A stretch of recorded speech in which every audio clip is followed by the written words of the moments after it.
Hello दोस्तों, स्वागत है आपका हमारी साइंस क्लासेस में। उम्मीद है आप लोग स्वस्थ होंगे।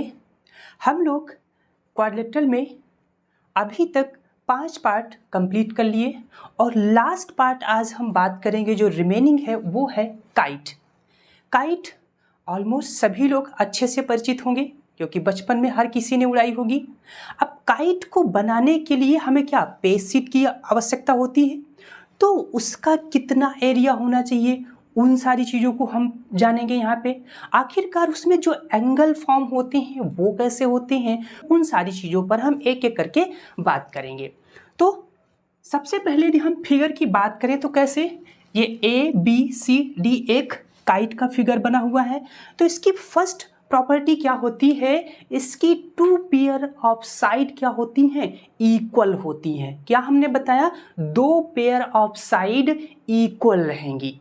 अब वो जो 2 पेयर ऑफ साइड होंगी वो इक्वल कैसे होंगी, उनको हम अभी आगे डिस्कस करते हैं। तो सबसे पहले यदि हम लिखें तो यहाँ पे वर्टेक्स 4 फॉर्म हो रहे हैं, यानी एंगल भी 4 ही फॉर्म होंगे। तो यहाँ पे भी angle A plus angle B plus angle C plus angle D का जो सम होगा वो कितना होगा, 360 डिग्री। उसके बाद आता है कि आखिरकार से जो 2 पेयर ऑफ साइड आपने इक्वल बताई वो कौन कौन सी होंगी। तो आप ये ध्यान में रखना, जो सबसे लॉन्गेस्ट डायगोनल ड्रॉ किया जाएगा। डायगोनल मतलब सबसे बड़ी वाली साइड। यदि यहाँ से देखें A और C को हम यदि क्या करें, मीट करवा दें ऐसे, तो अब ये क्या वर्टेक्स A से स्टार्ट हुआ, वर्टेक्स C पर जो है मीट कर रही हैं। तो अब ये दोनों वर्टेक्स के जो एडजेसेंट साइड होंगी वो क्या होंगी, ऑलवेज इक्वल होंगी।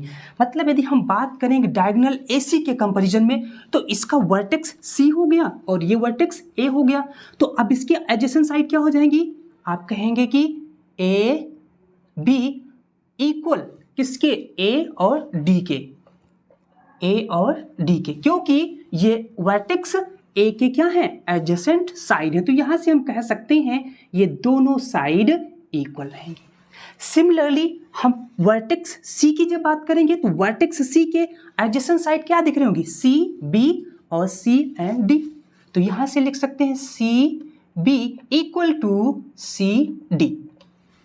दोनों क्या आपकी एडजेसेंट साइड है, मतलब दोनों की लेंथ जो होगी वो इक्वल होगी। तो आसानी से आप यहां से पहचान सकते हैं कि कौन सी 2 साइड हमें इक्वल रखनी है एक वर्टेक्स पर। अब उसके बाद यदि हम डायगोनल DB को मिला दें, एक हमने डायगोनल ड्रॉ किया DB, तो अब ये क्या करेगा, डायगोनल AC क्या कर रहा था, काइट को 2 इक्वल पार्ट्स में डिवाइड कर रहा था। सिमिलरली अब जब हमने डायगोनल DB ड्रॉ किया तो जो डायगोनल DB है उसको डायगोनल AC क्या करता है, 2 इक्वल पार्ट में डिवाइड कर देता है। ध्यान से याद रखना कि हमने क्या कहा, जो डायगोनल AC है वो डायगोनल DB मतलब जो स्मॉलेस्ट डायगोनल है उसको 2 इक्वल पार्ट में डिवाइड करेगा। तो अब यहां से हम बात करें तो 2 डायगोनल क्या क्या निकल के आएंगे आपके, डायगोनल AC और दूसरा डायगोनल क्या निकल के आएगा आपका, डायगोनल DB। अब इन दोनों डायगोनल जब क्या करते हैं, एक पॉइंट O पे सपोज मीट करते हैं, तो ये क्या होगा, इनका इंटरसेक्टिंग पॉइंट होगा, मतलब क्या एक दूसरे का इंटरसेक्टिंग पॉइंट बनेगा। तो अब ये क्या करेंगे, ये ऑलवेज 90 डिग्री पे इंटरसेक्ट करेंगे। मतलब हम कह सकते हैं both of diagonal intersect each other at a 90 degree. अब जब हमने एक और स्टेटमेंट बोला कि डायगोनल AC जो है वो डायगोनल DB को 2 इक्वल पार्ट में डिवाइड करता है। डायगोनल DB की बात करेंगे तो ये यहाँ पे पॉइंट O है और हमने क्या बताया, इक्वल है। तो यहाँ से क्या लिख सकते हैं, डायगोनल DB इक्वल किसके हो जाएगा, DO प्लस OB। अब जब हम बात करेंगे डायगोनल AC की, तो AC में डायगोनल क्या कर रहा है, O पर इंटरसेक्ट कर रहा है। तो अब यहां से लेंथ क्या होगी, इक्वल किसके होगी, AO प्लस OC के। ये कुल मिलाकर के आपके काइट में लेंथ संबंधी सारी प्रॉपर्टीज बनती हैं। अब जब आपने सारी चीजें देख ली कि हाँ लेंथ कैसे डेराइव करेंगे, तो उसके बाद आता है कि आखिरकार इसमें कुछ ट्रायंगल्स आपको दिख रहे होंगे। आपको इसमें बने हुए ट्रायंगल दिख रहे होंगे। तो एक ट्रायंगल ए डी बी, जब आपने डायगोनल डी बी ड्रॉ किया तो ए दिख रहा होगा। सिमिलरली एक ट्रायंगल आपको डी सी बी दिखा। आफ्टर दैट जब लॉन्गेस्ट डायगोनल की बात करेंगे तो वहां पे ए डी सी एक ट्रायंगल दिखेगा। सिमिलरली एक ट्रायंगल ए बी सी दिखेगा। तो यहां से कई ट्रायंगल आपको दिख रहे होंगे। तो अब एक एक ट्रायंगल की हम बात करेंगे, कैसे इसमें जो है उनके एरियाज इक्वल होते हैं, उन पे बात करते हैं। तो आप जब सबसे पहले इस ट्रायंगल की बात करेंगे, मतलब triangle A D B, triangle A D B, तो यहां पे आप देख रहे होंगे दो ट्रायंगल। इसमें जब आपने ए ओ एक एल्टीट्यूड ड्रॉ किया, मतलब परपेंडिकुलर ड्रॉ किया, तो ये क्या कर रहा है, इस ट्रायंगल को दो इक्वल पार्ट में डिवाइड कर दे रहा है। तो आप यहां से लिख सकते हैं triangle A O D plus triangle A O B. ये क्या होंगे, इस ट्रायंगल के इक्वल होंगे। सिमिलरली जब हम इस पार्ट की बात करेंगे तो सी डी बी, मतलब एक ट्रायंगल आपका बनेगा सी डी बी, इक्वल किसके होगा, तो अब इसमें आप देखेंगे कि सी ओ क्या है, इसमें एल्टीट्यूड है, मतलब परपेंडिकुलर है। तो अब ये क्या कर रहा है, इस वाले ट्रायंगल को दो इक्वल पार्ट में डिवाइड कर रहा है। तो अब यहां से क्या लिख सकते हैं, triangle C O D plus triangle C O B, ये क्या होंगे, इक्वल होंगे। अब इक्वल के साथ साथ आपने कॉन्ग्रुएंसी पढ़ी होगी, और कॉन्ग्रुएंसी में भी क्या होती है, चीजें इक्वल ही बताई जाती, मतलब समरूप बताई जाती। तो अब ये कैसे हमने प्रूव किया, ये कुल मिलाकर के कॉन्ग्रुएंसी से ही आया। तो आप कॉन्ग्रुएंसी पहचानेंगे कैसे, तो आप यदि देखें तो ये क्या है, 90 डिग्री पे, सारे एंगल्स 90 डिग्री पे यहां फॉर्म हो रहे हैं।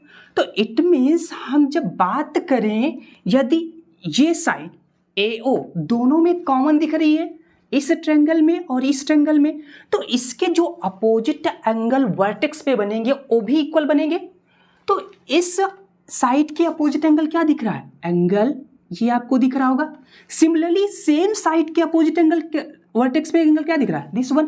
तो यदि ये एंगल थीटा बन रहा है तो ए भी एंगल थीटा ही बनेगा।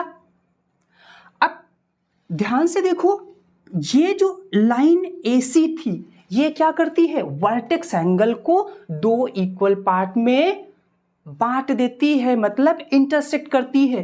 तो यदि ओवरऑल ये एंगल जो भी रहा होगा, सपोज हमने मान लिया अल्फा, तो ये एंगल कितना बचा होगा, अल्फा बाई 2। सिमिलरली ये भी एंगल अल्फा बाई 2 ही होगा। तो अब यहां से देखिए, ये एंगल 90 डिग्री और ये एंगल थीटा, ये एंगल अल्फा बाई 2। सिमिलरली ये एंगल 90 डिग्री, ये अल्फा बाई 2 और ये एंगल भी थीटा।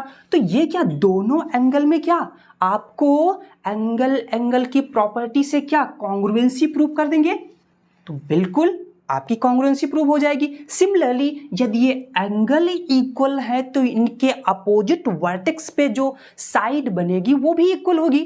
तो आप यहां से क्या SSS मतलब साइड की प्रॉपर्टी से भी क्या कह सकते हैं, ये जो ट्रायंगल होंगे ये क्या होंगे, पहली SS और A सेम, इसमें भी SS और A।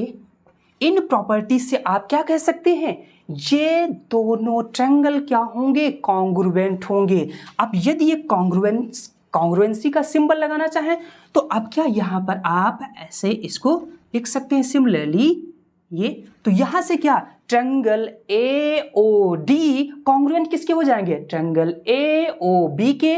सिमिलरली जब हम इसमें बात करेंगे तो ट्रायंगल COD कॉन्ग्रुएंट किसके हो जाएगा, ट्रायंगल COB के। इस तरीके से बाई कॉन्ग्रुएंसी इन सारे ट्रायंगल्स को आप इजीली लिख सकते हैं। हमने सिर्फ ऊपर का क्या किया, प्रूव किया। आसानी से आप ये वाला भी ट्रायंगल सेम कॉन्सेप्ट, क्योंकि इसमें भी क्या साइड OC क्या हो जाएगी, कॉमन दिख जाएगी, सेम तरीके से आप कॉन्ग्रुएंसी प्रूव कर देंगे। अब हम बात करते हैं कि ओवरऑल हमने सारे कॉन्सेप्ट तो पढ़ लिए, फिर आखिरकार इस ओवरऑल काइट को बनाने में यदि हमें पेज की रिक्वायरमेंट होती तो उसका कितना एरिया लिया जाए जो हम आसानी से अपनी पतंग बना सकें। एरिया की बात करते हैं तो अभी आपने पढ़ा कि ट्रायंगल AOD कॉन्ग्रुएंट किसके हैं, ट्रायंगल AOB के। तो जब ये दोनों ट्रायंगल कॉन्ग्रुएंट है तो इनका एरिया भी क्या होगा, इक्वल होगा, मतलब एक जैसा ही होगा। जितना एरिया इसका आएगा उतना ही एरिया इसका आएगा। तो अब ये एक एंगल क्या 90 डिग्री, दोनों ट्रायंगल क्या हैं, राइट एंगल ट्रायंगल हैं। तो बाय सिंपल फॉर्मूला आप इनका एरिया आसानी से निकाल सकते हैं। तो सिंपल फॉर्मूला क्या था, half of base into height. तो अब क्या हम लिख सकते हैं, area of kite equal to, तो सबसे पहले हम बात करेंगे ट्रायंगल AOD की, तो हाफ। अब इस जब ट्रायंगल में बात करें तो OD क्या आपको दिख रहा है, ये क्या है इसका बेस, तो मल्टीप्लाइड बाई OD। फिर उसके बाद हाइट, तो हाइट क्या हो जाएगी OA, मतलब चाहे आप AO कह दें चाहे OA, तो क्या OA, ये इसकी हाइट हो जाएगी। प्लस अब सेम इस वाले ट्रायंगल में बात करेंगे AOB में, तो क्या होगा हाफ। अब इसमें बेस क्या हो जाएगा, चेंज हो जाएगा, OB हो जाएगा इस बार base, OB multiplied by height, क्या दोनों में सेम है तो क्या OA हो जाएगा। प्लस अब जब हम बात करेंगे इस वाले फिगर में तो ट्रायंगल COB कॉन्ग्रुएंट किसके है, ट्रायंगल COD के। तो both of all triangle congruent, तो मतलब एरिया भी इनका क्या इक्वल होगा। और दोनों ये भी ट्रायंगल क्या है, राइट एंगल ट्रायंगल है। तो अब यहां से क्या इस कंपैरिजन में जब बात करेंगे तो CO दोनों में क्या है, हाइट है और जो इक्वल है। तो यहां से लिख सकते हैं हाफ बेस क्या हो जाएगा OB multiplied by height OC plus 1.5, इसमें बेस क्या हो जाएगा आपका OD multiplied by height same है मतलब OC। ये ओवरऑल एरिया किसके, इस काइट के इक्वल होगा। ओवरऑल हमने क्या किया, इनको दो पार्ट में मतलब दो ब्रैकेट में इन वैल्यूज को क्या कर लिया, कैप्चर कर लिया। अब एक एक ब्रैकेट हम सॉल्व करते हैं। तो यहां से देखिए 1.5 दोनों में क्या सेम दिख रहा है। और सिमिलरली जब बात करते हैं OA और OA, ये भी क्या सेम वैल्यू दिख रही है। तो इनको हम क्या करते हैं, बाहर ले लेते हैं। 1.5 OA दोनों में क्या कॉमन था, तो अब बचेगा क्या OD प्लस OB, यही तो बचेगा। प्लस सेम अब जब इस ब्रैकेट की बात करेंगे तो यहां पे आप देखिए 1.5 दोनों में कॉमन दिख रहा है। सिमिलरली OC दोनों में क्या सेम दिख रहा है। तो हम यहां से 1.5 OC को क्या करते हैं, कॉमन ले लेते हैं। तो रिमेनिंग क्या बचेगा आपके पास, OB प्लस OD, यही तो बचेगा। अब यदि आप ध्यान से देखो तो डायगोनल DB जो है वो इक्वल किसके है, DO प्लस OB के। और यहां पे वैल्यू क्या है OD plus OB plus OD, मतलब इक्वल किसके, जो हमारा शॉर्टेस्ट डायगोनल है उसी के तो इक्वल है। तो हम इसको क्या लिख सकते हैं 1.5 OA मल्टीप्लाइड बाई, इसके जगह पे अब हम क्या लिख लें DB plus 1.5 OC multiplied by, इसकी भी वैल्यू क्या आ जाएगी DB। अब फिर से आप देखिए तो अब क्या आपके पास इतनी वैल्यू बची, इसमें से भी आप क्या करिए 1.5 दोनों में क्या, अभी यहाँ से वैल्यूज सेम दिख रही हैं, तो 1.5 को क्या कर लीजिए, कॉमन ले लीजिए। और आप ध्यान से देखो तो db दोनों में कॉमन, तो क्या db कॉमन ले लीजिए। अब आपके पास बचेगा क्या, OA plus OC। OA plus OC equal किसके है, OA और OC इक्वल किसके है, AC के, मतलब जो लॉन्गेस्ट डायगोनल है उसी के तो इक्वल है। तो अब आप यहां से क्या लिख सकते हैं, 1.5 dB मल्टीप्लाइड बाय AC।